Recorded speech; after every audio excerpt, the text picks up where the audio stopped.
D'accord. Alors de quoi on va parler? Donc nous sommes dans la période du Homer. D'accord. Je ne vais pas répéter ce que vous savez déjà. Le Homer, c'est la période donc, qui sépare la sortie d'Égypte avec le don de la Torah. D'accord. 49 jours. Chazal nous enseigne que ces 49 jours, ce sont des échelons d'une échelle. Et ces échelons vont nous permettre d'arriver de l'état d'esclave à l'état d'homme libre, d'homme qui va recevoir la Torah. Comme vous le savez, le Homer, c'est aussi une offrande qu'on apportait au Beth Amikdash. L'offrande qu'on apportait les premiers jours du Homer, c'était une offrande d'orge. L'offrande qu'on apportait le dernier jour du Homer, c'était une offrande de blé. Pourquoi orge et pourquoi après blé? Alors Chazal nous enseigne que l'orge, c'est une nourriture qu'on donnait aux animaux. C'était ma'achal behema. Tandis que le blé, c'était une nourriture qu'on donne, que l'homme mange. Pour nous faire allusion que durant ces périodes, on va s'élever, on va passer du stade de l'animal, enfin, du presque animal, de l'esclave le plus chafel, le plus bas, jusqu'à arriver à la madrega, au niveau le plus haut, à savoir, donc juste avant Matan Torah, parenthèse que Chazal nous dit qu'à l'époque de Matan Torah, au moment où on a reçu la Torah, le peuple juif est arrivé à un niveau extraordinaire. Au niveau, écoutez bien, de Adam Arishon avant la faute. Du premier homme avant la faute. On disait que Adam Arishon, Chazal nous dit que Adam Arishon, avant qu'il ait fauté, avant qu'il ait mangé le fruit défendu, il ressemblait à notre Neshama. Tel que notre Neshama elle était, lui c'était le corps de Adam Arishon. Donc imaginez le niveau que les Juifs étaient arrivés à l'époque de Matan Torah. Donc maintenant, on nous demande, pendant ces 49 jours, de nous élever, nous élever, nous élever. Comment est-ce qu'on fait pour nous élever? Donc c'est sûr qu'il y a 100 000 choses à parler, 100 000 choses, il y a plein de sujets à développer. Et on va essayer d'en développer on va essayer de donner un petit conseil, pas un conseil, un petit cours que le Rav Avigdor Miller, il avait donné à l'époque, il y a environ combien? 40 ans. 60 ans, non 50 ans. Et on va voir qu'est-ce qu'il va nous dire, comment est-ce qu'il va qu'est-ce qu'il va nous conseiller, qu'est-ce qui va nous aider à grandir, à justement arriver à cette madriga. Alors là, il ramène au début un verset de Michelet. Alors je voulais apporter en français pour que ce soit plus facile. Michelet, c'est les proverbes. Qui a écrit les proverbes, messieurs? On attend que je trouve la page. Très bien, le roi Salomon. D'accord, le roi Salomon, qu'on dit sur lui, qui était le plus sage de tous les hommes. C'est bien les gens qui suivent. Alors le roi Salomon, il nous dit dans le 17e chapitre de Michelet, voilà, j'ai pris en français, ne bougez pas, 17e chapitre, Passouk 24. Ah oui, c'est pas bien traduit, d'accord. Bon, d'abord je vous dis la traduction du grand rabbinat. En hébreu, le verset il dit « Et pene mevin chochma ve'enexil bekatse haaretz ». En français, ça donne comme ça, la sagesse éclaire le visage de l'homme intelligent, les yeux du sot furettent jusqu'aux extrémités de la terre. D'accord, c'est un petit peu difficile à comprendre. En hébreu, c'est plus facile. Et pene mevin chochma, les rishonim, Rashi et tous les autres rishonim expliquent le verset, disent que la chochma, elle est face au mevin. C'est quoi le mevin? Le mevin, on va le traduire pour faciliter, à l'homme intelligent. Un homme intelligent, c'est un homme qui est mevin, il comprend les choses. Il se laisse pas aller, il utilise son cerveau, c'est un homme intelligent. Donc la sagesse est face à l'homme intelligent. Tandis que les yeux du sot se trouvent à l'autre bout du monde. Qu'est-ce que ça veut dire? Là-bas, si vous ouvrez Rashi, il explique que la différence entre l'homme intelligent et le sot, c'est que le sot, lui, il se dit, où est la sagesse?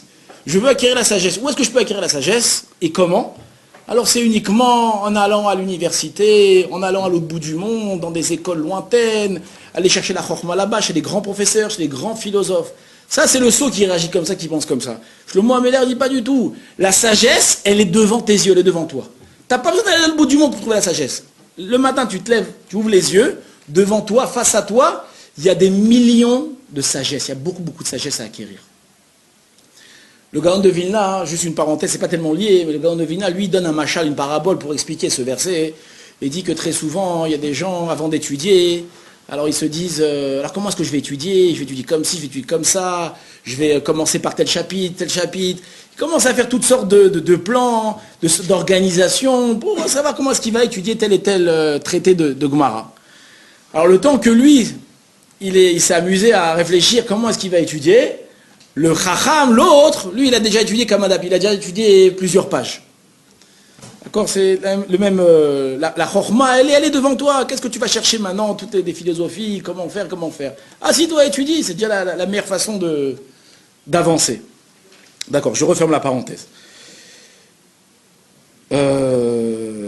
D'accord, alors on va être dans cette phrase-là, il y a beaucoup de moussard utile pour cette période du Homer. Alors, comment expliquer? La sagesse, elle est devant Dieu. Qu'est-ce que ça veut dire que la sagesse est devant Dieu? La sagesse, on n'a pas besoin de la chercher loin. En réalité, chaque acte, chaque chose, chaque fait qui arrive dans la vie de tous les jours, il y a beaucoup de sagesse. On n'a pas besoin d'avoir fait des grandes études pour acquérir sa sagesse. On peut la trouver n'importe où. Je vous raconte une petite histoire qui est juste pour introduire. Une fois, je suis parti acheter un pastèque. Un pastèque ou une pastèque? Une pastèque. Je sais pas, on dit les Tunisiens disent du pastèque. Bon. Je suis parti acheter une pastèque et je suis arrivé chez le vendeur, je lui ai dit, je veux une demi. Alors le vendeur, il a pris une comme ça au hasard, il a été pour le couper, il a son patron qui l'a arrêté, il a dit non, qu'est-ce que tu fais là? Il a dit, monsieur, il veut une demi-pastèque. Il lui a dit, si tu veux une demi-pastèque, attends, laisse-moi voir. Il tape sur la pastèque, il dit non, pas celle-là, il tape ça, celle-là elle est bien, et il la coupe. Ah, je lui dis merci beaucoup, vous m'avez choisi une bonne pastèque. Il dit, excuse-moi, c'est pas pour toi que j'ai fait, c'est pour moi. Je dis, pourquoi?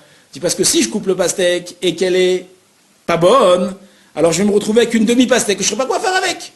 Par contre, si je coupe une bonne pastèque, la deuxième, je suis sûr de la vendre.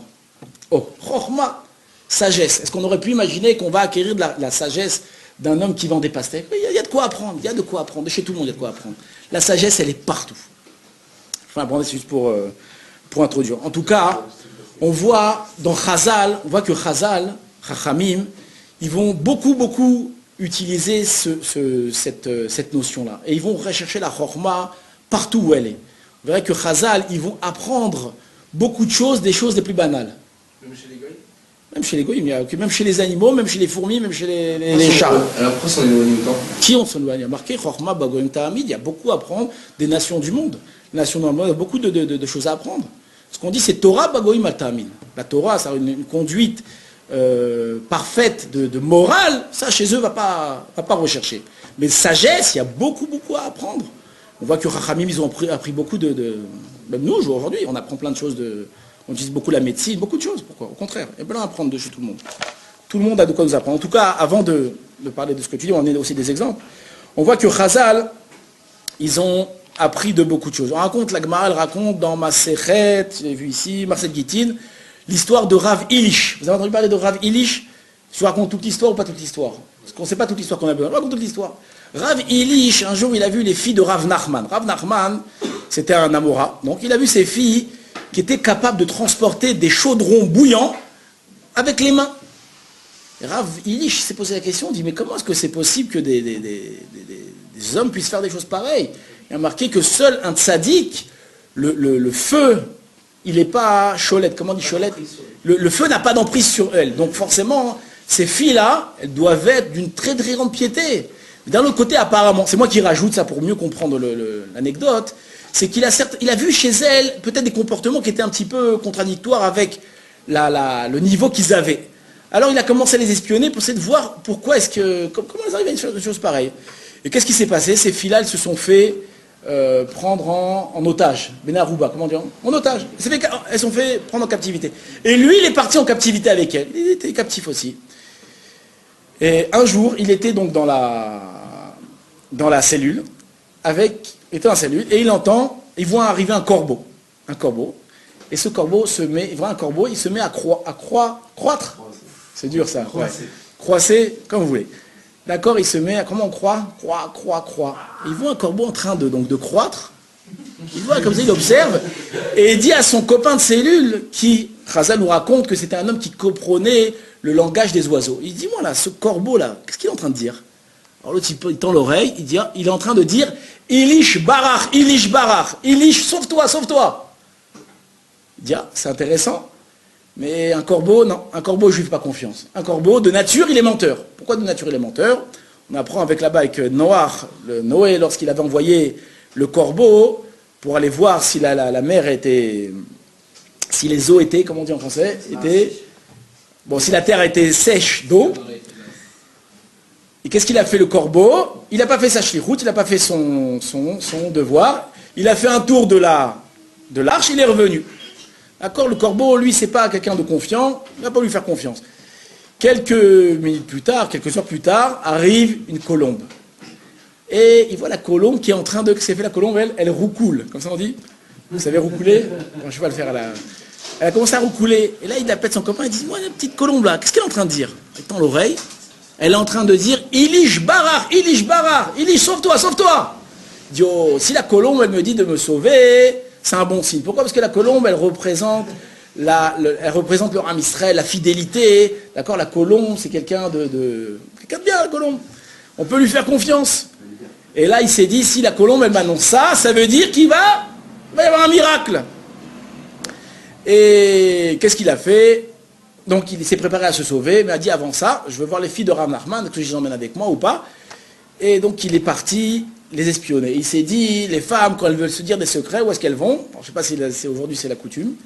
Elles vont dans les toilettes parler entre elles quand elles veulent se dire des secrets. Et donc, il est parti derrière elle, il a commencé à écouter. Et qu'est-ce qu'il entend? Il les entend parler, les deux. Et une, elle dit à l'autre, ouais, on a des maris qui sont à Babel, on a des maris qui sont ici, qu'est-ce qu'on fait? Oh, mieux vaut qu'on dise à nos maris d'ici de nous emmener autre part, de peur que nos maris de Babel envoient un commando spécial pour nous ramener.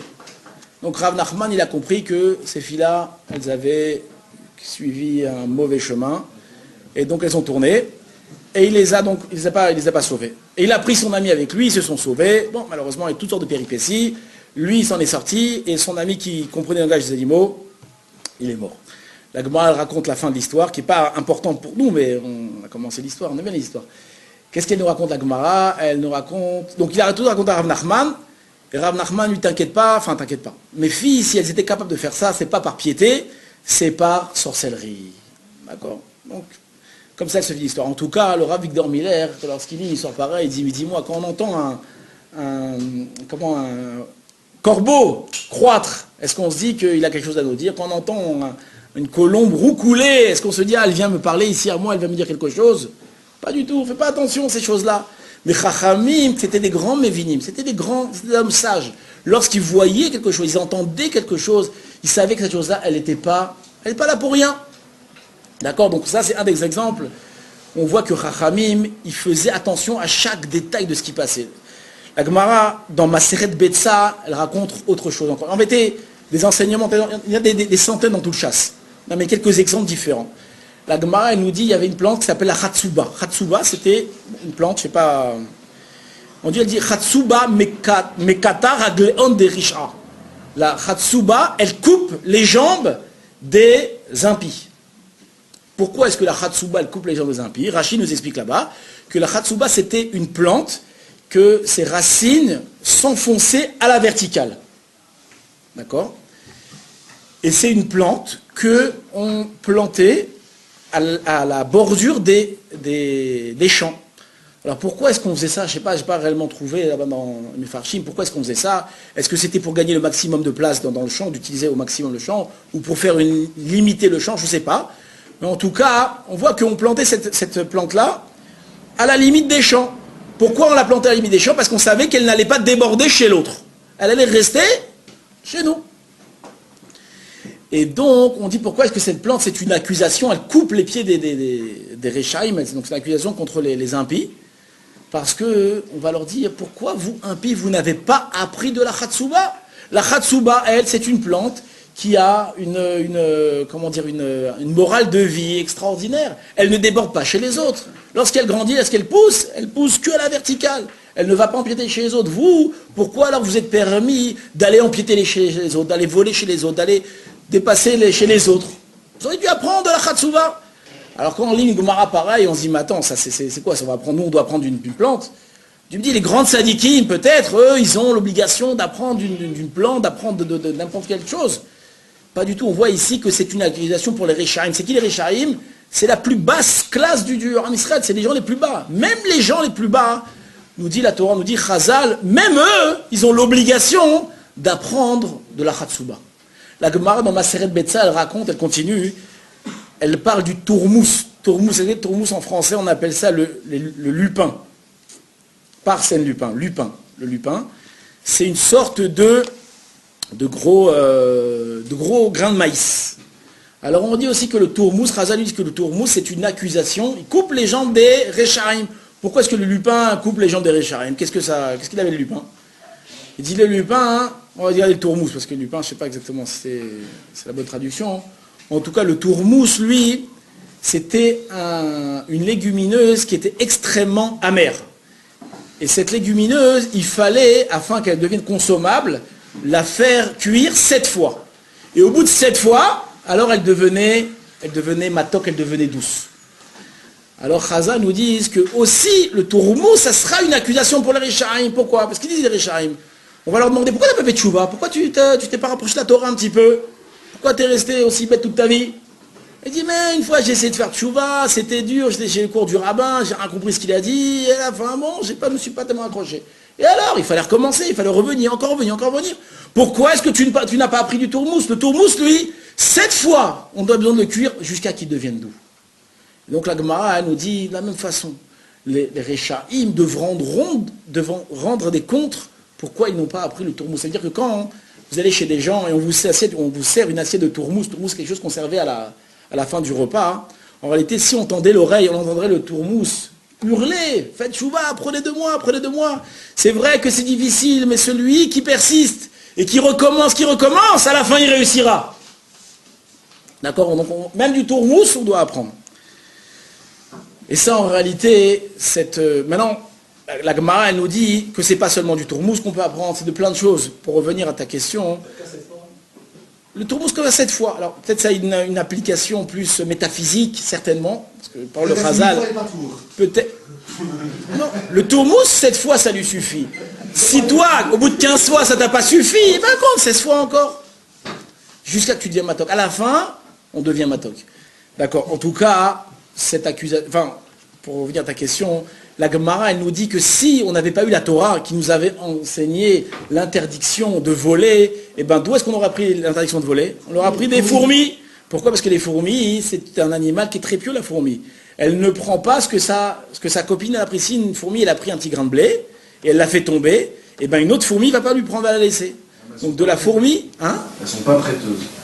Peut-être. Alors, le fait de prêter ne la prend pas de la fourmi, mais le fait de ne pas voler apprend de la fourmi. D'accord? Et à chaque fois, on te demande toujours d'apprendre la bonne chose chez les personnages. D'accord? Chez les créatures. Lui, il a dit les nations du monde. Il y a beaucoup de choses à apprendre des nations du monde. Ce qui est bon, apprends-le. Ce qui n'est pas bon, ne l'apprends pas. Parce que malheureusement, aujourd'hui, il y a beaucoup de choses qui sont très mauvaises. Il y a des comportements qui sont très mauvais. Mais s'il y a des choses bonnes que tu peux apprendre, au contraire, apprends, c'est bien. La Gemara, elle continue, elle nous dit que si on n'avait pas, la Torah nous avait pas ordonné d'être pudique et nous avait pas enseigné les lois de pudeur, alors on aurait pris la pudeur de qui? Du chat, parce que le chat, c'est un animal qui est très pudique, il fait pas ses besoins, il ne se reproduit pas en public, il se cache, il se nettoie. Donc on aurait pu apprendre la pudeur du chat. Donc on voit encore d'un animal, on pourrait apprendre beaucoup de sagesse, etc., etc., etc., etc. Et en réalité, de chaque élément de la création, il y a beaucoup à apprendre. Comme il dit le verset là-bas, Seu marom enechem veraou mi bara ele. Il y a un verset dans Ishaïa, il nous dit, lève les yeux vers le ciel et vois celui qui a créé tout ça. Celui qui ouvre les yeux et qui commence à l'idbonen, comment dit l'idbonen en français? À méditer sur la création, à regarder, à voir sur la création, il pourra apprendre énormément de choses.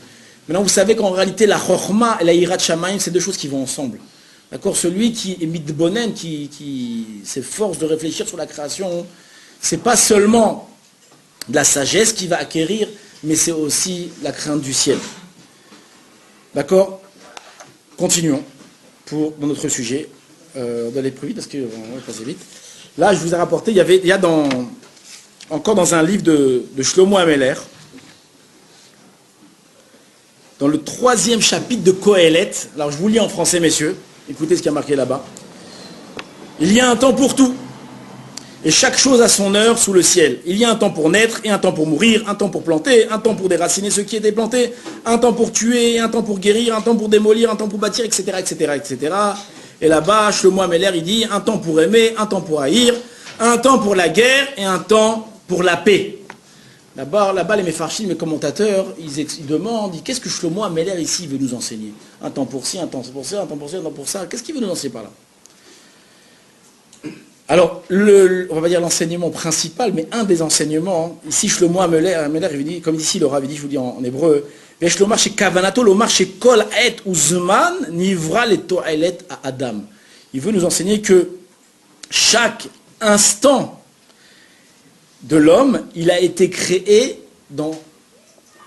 pour une certaine utilité pour l'homme. Ça veut dire que quoi? Qu'il y a une notion qui n'existe pas chez nous. C'est la notion de temps mort. On dit, c'est un temps mort. Qu'est-ce que tu as fait pendant telle période? Eh bien, j'ai rien fait, c'était un temps mort. J'étais ni à la yeshiva, j'étais ni à la maison. Qu'est-ce que tu as fait? J'ai rien fait, je suis resté à la maison, j'ai dormi.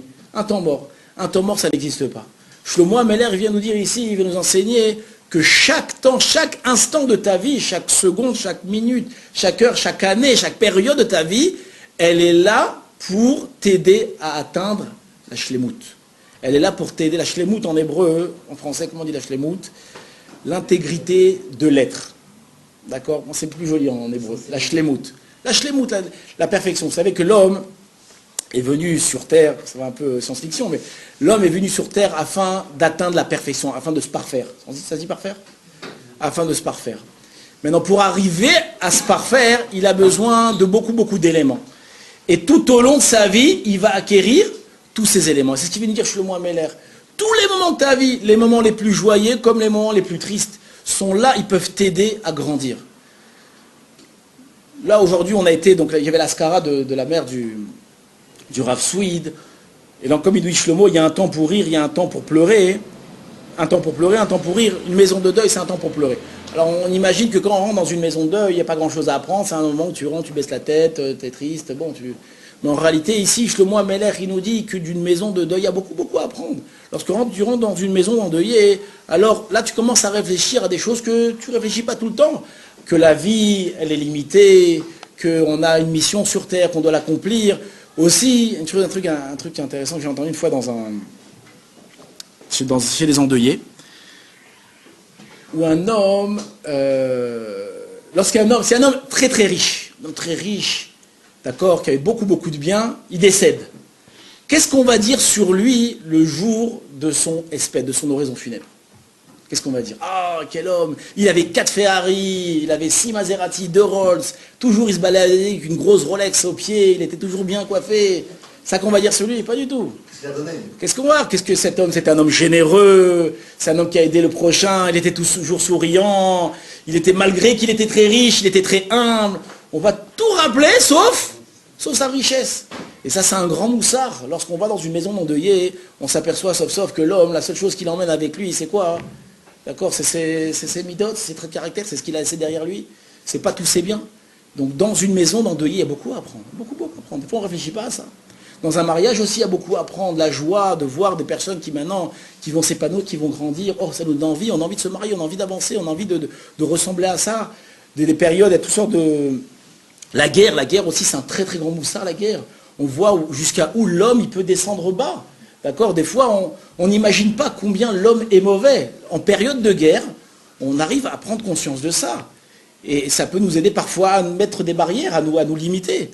Aussi pendant la paix. On voit aussi où est-ce que l'homme, lorsqu'il y a la paix, où est-ce qu'il peut arriver. Donc on va maintenant on va tout faire pour acquérir cette paix-là. Parce que la paix, c'est un ustensile extraordinaire qui va nous permettre de grandir, de faire beaucoup de choses.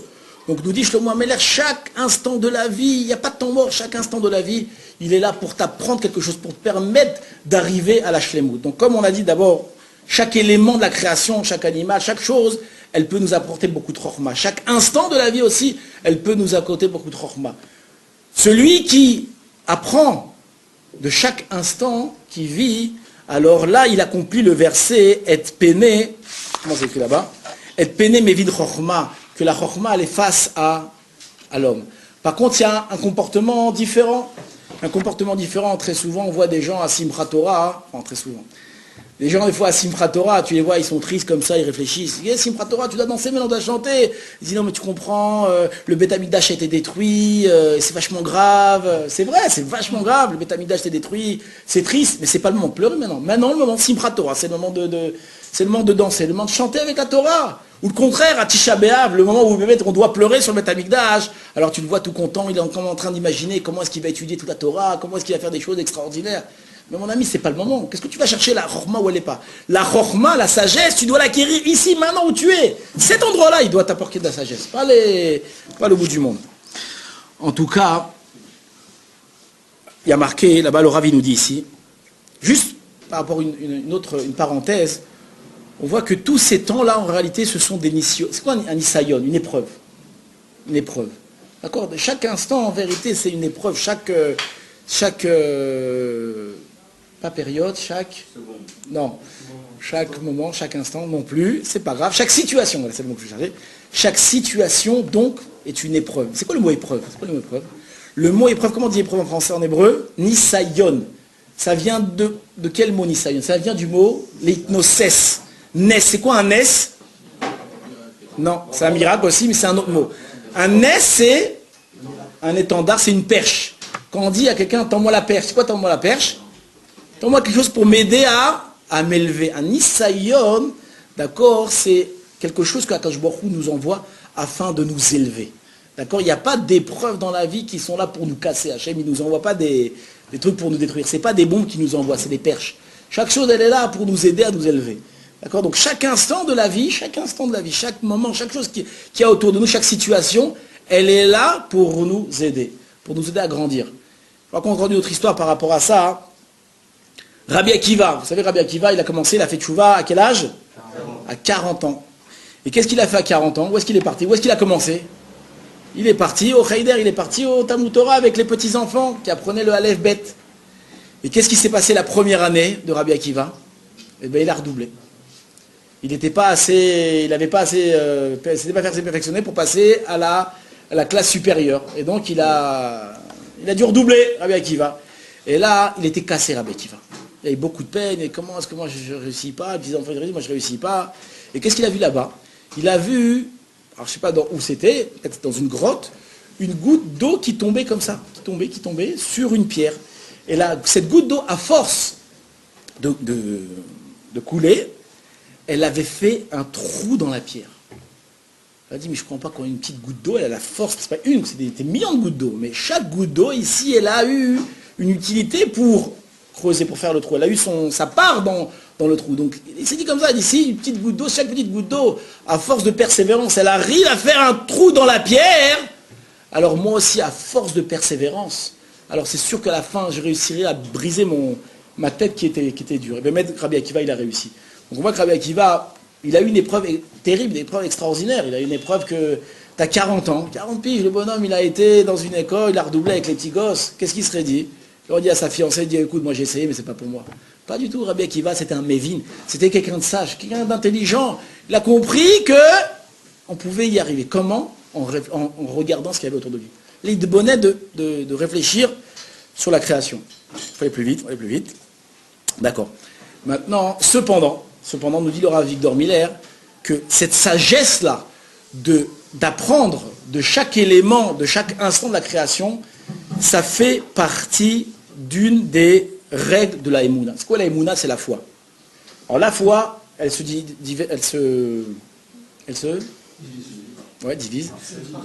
Partage en plusieurs. Il y a plusieurs chapitres de la Emouna. Un des chapitres de la Emouna, peut-être c'est un des chapitres les plus difficiles, c'est d'avoir une parfaite foi, une parfaite confiance en Dieu, que chaque chose qui m'arrive, chaque chose, chaque état que je supporte, que je subis, que je vis, c'est d'Akadosh Baruch Hu, c'est Hachem qui me l'envoie. Comme il y a marqué dans les Sfarim ici, chez Kol Mikre ou Mikre chez Koré les Radmatim Bigduk le Matsav Rucho Shel Oto Rega. Que chaque chose qui arrive à une personne, ça lui va, on va dire en français joliment, ça lui va comme un gant à son état actuel. D'accord? Selon l'état de sa neshama. Celui qui a cette émouna, qu'il n'y a aucune situation qui est contraire à la volonté d'Akadosh Baruch Hu. Il n'y a aucune situation dans laquelle je suis que ce n'est pas Hachem qui a décidé de me mettre dans cette situation afin que je grandisse, alors il a un problème dans sa Emouna. C'est vraiment ça, c'est une des règles clés de la Emouna. Petite parenthèse, les Bala Moussar, ils disent lorsque Moshe Rabbeinu, il est monté la première fois au mont Sinaï, alors Hachem, il lui a dit, qu'est-ce qu'il lui a dit? Il lui a dit, enlève les chaussures qu'il y a à tes pieds. Pourquoi? Parce que l'endroit sur lequel tu foules, comme ça on dit, tu te trouves, c'est un endroit saint. Et les Bala Moussar, ils nous disent pareil. En réalité, Hachem, il ne parle pas qu'à Moshe Rabbeinu, il parle à chacun d'entre nous. L'endroit dans lequel où tu te trouves toi maintenant, c'est un endroit saint. Ça veut dire quoi un endroit saint? C'est cet endroit, cette situation-là qui va te permettre de grandir et d'évoluer. C'est dans cette situation-là. Des fois, on est dans des mauvaises situations, on dit, ah, où je suis, qu'est-ce que je vais faire? Il dit, sache que c'est dans cette situation que tu vas grandir. Et c'est exactement là, à l'endroit où tu te trouves, qui a le plus grand ressort pour atteindre les sphères célestes les plus élevées. D'accord? D'accord. Alors, il est très tard. Comment on fait? On va sauter directement. Je vais parler d'une autre chose. C'est le même sujet. Il y a un chazal qui nous dit Mi Hachem Ish le Isha. Non, Mi Hachem Isha le Ish. C'est de Dieu, elle est de Dieu, une femme pour un homme. Lorsqu'un homme il se marie avec une femme, il faut savoir qu'en réalité ici, la providence divine est pour quelque chose. Il n'a pas rencontré par hasard. Il n'y a pas de hasard. Si tu as rencontré telle femme et tu t'es marié avec elle, sache que ce n'est pas par hasard. Seulement, mais Farshim, il se pose des questions sur ce Chazal. Qu'est-ce que Chazal il veut nous dire ici? Que si je me suis marié avec elle, c'est Dieu il a voulu, parce que c'est Dieu qui m'a marié avec cette femme-là. Alors dans ces cas-là, lorsqu'un Cohen, par exemple, il s'est marié avec une femme divorcée, chose qu'il n'avait pas le droit, d'accord, donc il se marie avec elle, pourquoi est-ce qu'il devait prendre des coups à l'époque du Beth Amikdash? Il dit, qu'est-ce que j'ai fait? C'est pas moi qui l'ai fait, c'est Hachem qui m'a marié avec elle. Moi, j'ai rien fait. Alors Hachem, il avait quand même mettre cette femme devant moi. Il avait quand même mettre une autre femme. Oui. Et toutes sortes de choses pareilles. On voit que très souvent, lorsqu'un homme, il ne s'est pas marié avec la femme qu'il fallait, alors il doit recevoir des coups. Alors qu'est-ce que ça veut dire?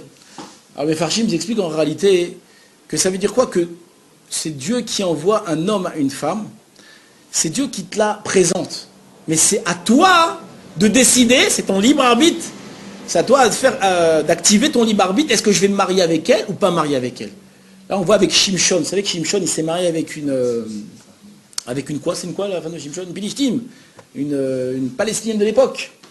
D'accord? Et là-bas, c'est une des sources sur laquelle on apprend que c'est Hachem qui met la femme d'un homme devant lui. Il dit quoi? La femme de Shimshon, c'est Dieu qui l'a mis devant lui, mais c'est elle qui lui a amené tous les malheurs, c'est elle qui a amené tout ce qui arrivait à Shimshon, à Samson. Et là-bas, l'explication, il dit non, c'est lui, c'est Hachem qui l'a mis devant lui. Mais Shimshon, son épreuve était là-bas de ne pas se marier avec elle. Et lui, il n'a pas réussi à surmonter cette épreuve, il s'est marié avec elle. En tout cas, qu'est-ce qu'on apprend de là? Qu'est-ce qu'on apprend de là? C'est que tout ce qui nous arrive dans la vie, c'est Akadosh Baruch Hu qui le met devant nous. Après, à nous de décider qu'est-ce qu'on va faire avec cette chose-là. Donc la question que le Rav Victor Miller il pose ici, il dit, mais je comprends pas, qu'est-ce que Chazal veut chez nous ici? On sait ça déjà. On sait que tout ce qui arrive à l'homme, alors c'est Hachem qui l'envoie, et c'est à nous de faire, ou pas faire, de tomber ou pas tomber dans l'épreuve. Alors qu'est-ce qu'ils veulent avec cet exemple, Chazal? Qu'est-ce qu'ils veulent avec ça? Vous comprenez la question ou pas? Cet enseignement-là, tu aurais pu me l'enseigner de mille façons. Tu aurais pu me dire la chavruta d'un homme, le compagnon d'études d'un homme, c'est Dieu qui te l'envoie. Tu aurais pu apprendre le travail d'un homme, c'est Dieu qui te l'envoie. La maison d'un homme, c'est Dieu qui te l'envoie. Parce que tout c'est Akadosh Baruch Hu qui t'envoie. Comme on l'a expliqué, que chaque situation dans laquelle tu es, c'est Hachem qui te l'envoie. Alors pourquoi est-ce que Chazal, ils ont insisté sur cette chose-là? Un homme et une femme, s'ils se rencontrent, alors c'est de Dieu. Ah, écoutez ce qu'il nous dit avec Victor Miller, et c'est extraordinaire en vérité. C'est que, pourquoi ils ont cité cet exemple-là? Parce qu'en vérité, c'est quoi la particularité de la relation qu'un homme il a avec une femme, ou une femme avec un homme? D'accord? C'est une relation qu'il aura tout au long de sa vie. On parle pour des gens normaux, d'accord, qui ont compris le sens du mariage, qui restent mariés, d'accord? C'est la femme ou l'homme, pour la femme, c'est l'épreuve la plus constante qu'un homme aura durant sa vie. Un homme, il a plein d'épreuves dans la vie, d'accord? Ça peut être son travail, ça peut être son patron, ça peut être son ami, ça peut être plein de choses. Toutes ces choses-là, en réalité, il peut parfois, facilement ou plus difficilement, les abandonner. Un ami qui le fatigue, il peut l'envoyer balader. Un travail qui ne lui plaît pas, il peut changer de travail. Il y a une chose qui ne peut pas changer, c'est quoi? C'est sa femme. Alors il peut divorcer, oui, on ne parle pas de ça, on ne parle pas de gens... On parle d'un homme équilibré, d'accord? Ça, c'est une épreuve qui ne peut pas fuir. Une femme et une famille, et sa famille, ça veut dire sa maison, ses enfants, c'est des choses qu'il ne peut pas fuir. Et c'est pour ça que Chazal... Alors, qu'est-ce qu'ils veulent Chazal ici? Pourquoi ils nous disent cet exemple-là? Il dit qu'en réalité, le plus grand endroit où un homme il peut acquérir la shlemout, il peut arriver justement à se parfaire, à agrandir, c'est où? C'est dans sa maison, avec sa femme et ses enfants. D'accord? Un homme, il aurait pu penser qu'un homme, on arrive à la shlemout, à se parfaire, en allant s'isoler dans la forêt, dans un beth midrash, à étudier du matin au soir, à ne pas fréquenter le monde. Nous disent Chazal, pas du tout, pas du tout. L'endroit le plus extraordinaire qui va te permettre de grandir, c'est quoi? C'est à la maison chez toi. À la maison chez toi, il y a 1000 situations. Il y a 1000 situations. Tu rentres le soir, tu es fatigué, tu t'es fait crier dessus par ton patron, t'as mal à la tête, et t'as faim, et tu rentres chez toi, et ta femme, elle te crie, ah, les enfants, et ci, et ça, et là, voilà. D'accord? C'est une épreuve extraordinaire. Un homme qui arrive dans cette situation, et malgré tout, il arrive à se contrôler, il arrive à ne pas se mettre, à se dominer, il peut acquérir des niveaux de shlemout extraordinaires. Et on voit ça, on a un exemple, c'est Elkana. Vous savez ce qui est Elkana? Elkana, c'était le père de Shmuel Hanavi. C'était le Gdolador, le grand de la génération. Là-bas, il y a marqué dans le verset, ici, il y a marqué qu'il y avait un homme donc, à Ramoth, c'est chez nous, qui avait grandi vers Allah Aïcha ou Bebeito. Nit Ale Bebeito. Il a grandi dans sa maison. Et là-bas, le Midrash, il nous dit Nit Ale Bebeito, ça veut dire quoi? Il a grandi dans sa maison, il a grandi dans sa proximité, dans sa cour, dans sa ville et dans tout Israël. Donc c'est un homme qui a grandi au fur et à mesure. Mais on voit là-bas le verset, qu'est-ce qu'il insiste? Il insiste Bebeito dans sa maison. Ça veut dire que quoi? Que c'est où l'endroit où Elkana, grand tzaddik, où est-ce qu'il a le plus grandi? C'est où?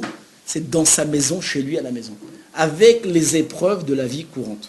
Et c'est ce que j'ai dit à quelqu'un hier, dit qu'un homme, il croit que la shlemout, la perfection, où est-ce qu'on l'acquiert? Où est-ce qu'on l'acquiert? Au Beth Midrash, en étudiant, et en s'éloignant du monde, pas du tout. La shlemout, tu l'acquiers quand tu sors dehors. C'est-à-dire quand tu vas sortir dehors et tu vas, malgré toutes les épreuves qui sont autour de toi, réussir à te contenir, réussir à ne pas tomber dans l'épreuve, c'est là que tu vas grandir. Alors vous allez me dire, ah non, c'est là très bien. Très très bien. C'est ce qu'on va faire. On va tous quitter la yeshiva. On va tous quitter la yeshiva et on va aller à Ben Yehuda là-bas et là on aura plein d'épreuves devant nous, on va devenir des grandes sadiki. Pas du tout. Pas du tout. Ça, au contraire. Je vous raconte une petite histoire, pas beaucoup de temps, une petite histoire, vite. Il y a un jour le Maguid de Douvno. Vous avez entendu parler du Maguid de Douvno? Il était à l'époque du Gaon de Vilna. Le Gaon de Vilna, un jour, il a invité le Maguid de Douvno, il lui a dit, s'il te plaît, fais-moi du moussard, fais-moi des remontrances. Le Maguid de Douvno, il a regardé le Gaon de Vilna. Vous savez que le Gaon de Vilna, il ne sortait pas de chez lui. Un monsieur qui ne sortait pas de chez lui, plus que ça. Il n'étudiait pas la lumière du jour. Il fermait les trucs, il étudiait la lumière d'une bougie. Il voulait avoir aucun contact avec l'extérieur. Alors qu'est-ce qu'il a dit, Maguid de Douvno? Il a dit, ouais, moi aussi, je peux devenir le Gaon de Vilna, c'est très facile. Si je m'enferme comme ça du matin au soir, 24 heures sur 24. Ouais, c'est facile. Quelle sagesse il y a là-dedans. Quelle grandeur il y a là-dedans de s'enfermer. Ouais, c'est facile. Moi aussi, si je m'enfermais, je serais comme toi. Qu'est-ce qu'il lui a répondu, le Gaon de Vilna? Il lui a dit, il n'y a aucune intelligence d'aller courir après les épreuves. Si je suis dehors et que j'ai une épreuve qui se présente à moi, c'est sûr que je dois la surmonter. Mais moi, je vais aller courir après les épreuves. On est idiot, quoi. On n'est pas bête. En tout cas, Hachem, il n'aime pas les hommes braves. Il aime les hommes qui font attention. Voilà, l'homme est choqué à Ish, Irtse, et là,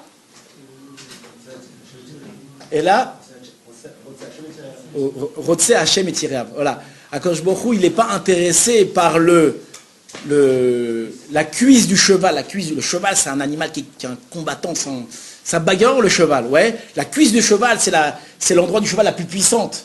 Alors ce que c'est Hachem, il aime ça, il aime la bagarre, quand on rentre dedans, il dit pas du tout que je m'en fous, c'est pas ça qui l'intéresse. Ce qui l'intéresse, c'est celui qui le craint. C'est qui le craint? Celui qui fait attention de ne pas se mettre dans l'épreuve. Donc répétons, c'est un point très, très important. Il y a beaucoup à apprendre. Quand on sort dehors, autour de nous, il y a beaucoup de choses à apprendre, il y a beaucoup de façons de s'élever. Attention, ne pas aller rechercher les épreuves.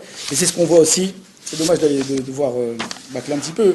En tout cas, c'est ce qu'elle nous dit la Mishnah dans Pirkei Avot, c'est la période de Pirkei Avot, où on raconte au nom de Rabbi Yossi Ben Kisma. Vous avez pas entendu parler Rabbi Yossi Ben Kisma? Rabbi Yossi Ben Kisma, il nous raconte, un jour j'étais en chemin, j'ai rencontré un homme, et il m'a dit, il m'a dit Shalom, j'ai répondu Shalom, il m'a dit Rabbi, est-ce que tu voudrais venir habiter avec moi et je te donnerai des milliers de dinars de Zahav? Je te donnerai beaucoup, beaucoup d'argent, tu viens avec moi. Qu'est-ce qu'il lui a répondu Rabbi Yossi Ben Kisma? Il aurait pu dire, ah ouais, super, je vais venir et tout, et là-bas j'aurai plein d'épreuves, et je vais devenir un très grand sadique. Qu'est-ce qu'il a dit? Pas du tout. Tu me donnes tout l'or du monde, je ne mets pas ma tête dans l'épreuve.